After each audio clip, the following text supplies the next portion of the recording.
In this short screen recording, I'm going to demonstrate how to use an application for editing GPX files that I've been calling gpxr.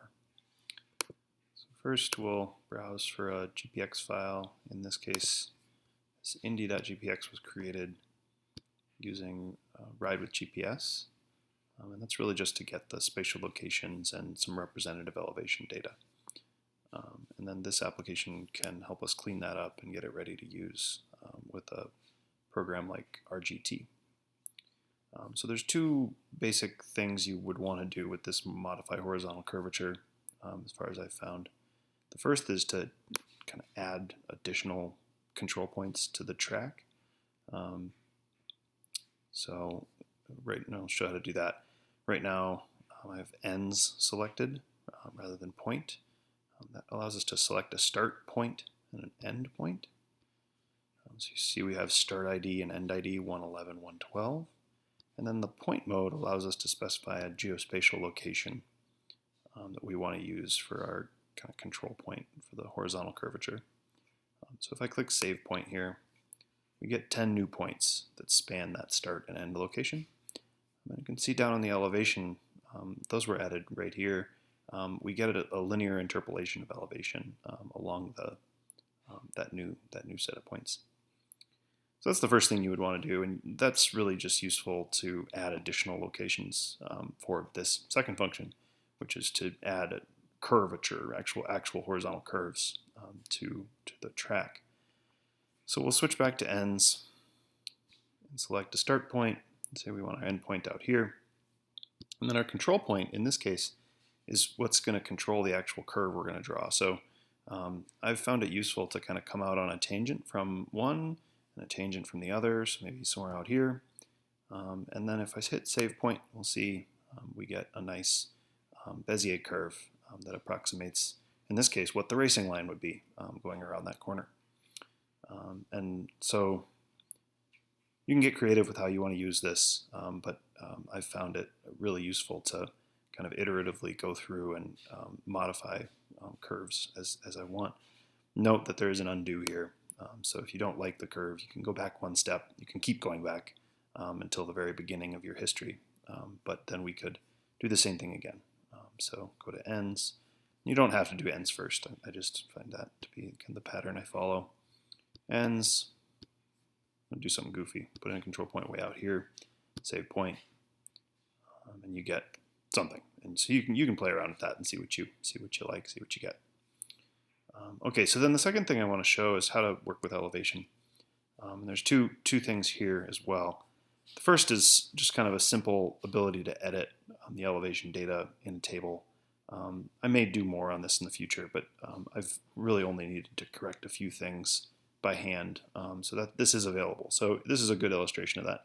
There's this kind of noisy data.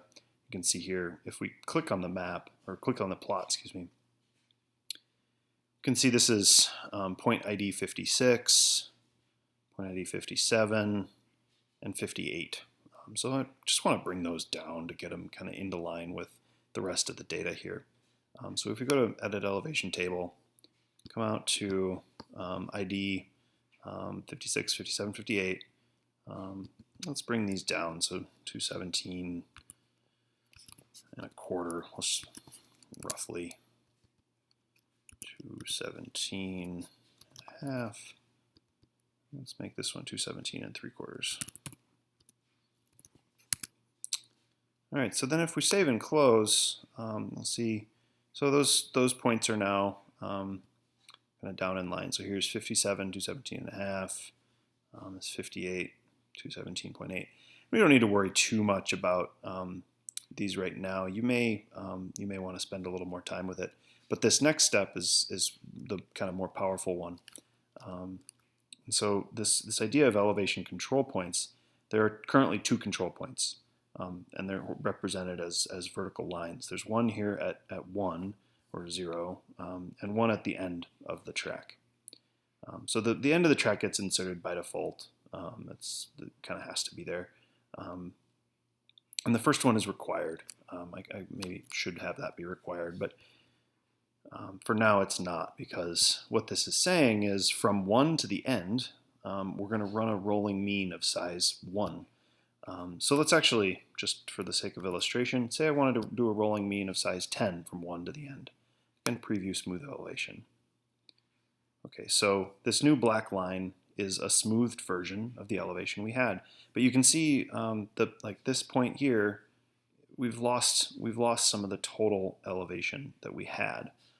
So okay, let's undo and figure out where we want to put in actual control points. So let's add one at 13. Let's stick with a size 10 for now. Let's put one in at 35. So it's going to be a low control point. So from here all the way up to here, I'm not too worried about any details of the elevation. So let's go to 86. And 86 to the end is fine. So we can just let that be. So what this is saying is to do a rolling mean, but preserving these locations 1, 13, 35, and 86. And so the rolling mean near those points won't be a full size 10.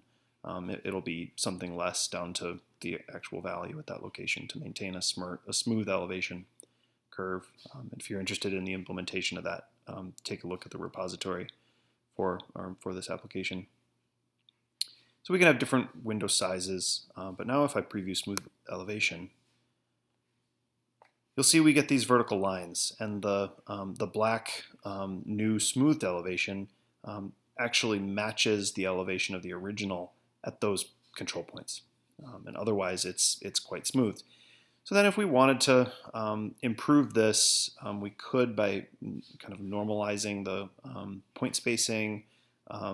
Maybe in a future implementation I'll add kind of a resampling of the spacing so that there's a little bit kind of more smooth control over this. But thus far this has been totally adequate for what I've been doing, and you can play around with it. Again, undo works pretty nicely.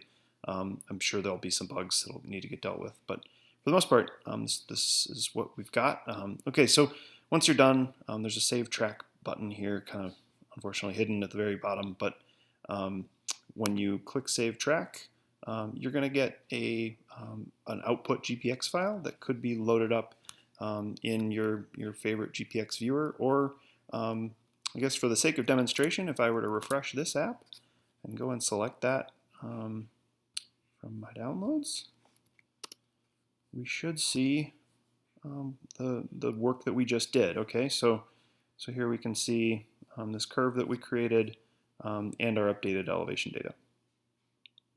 So that's pretty much what I had to show.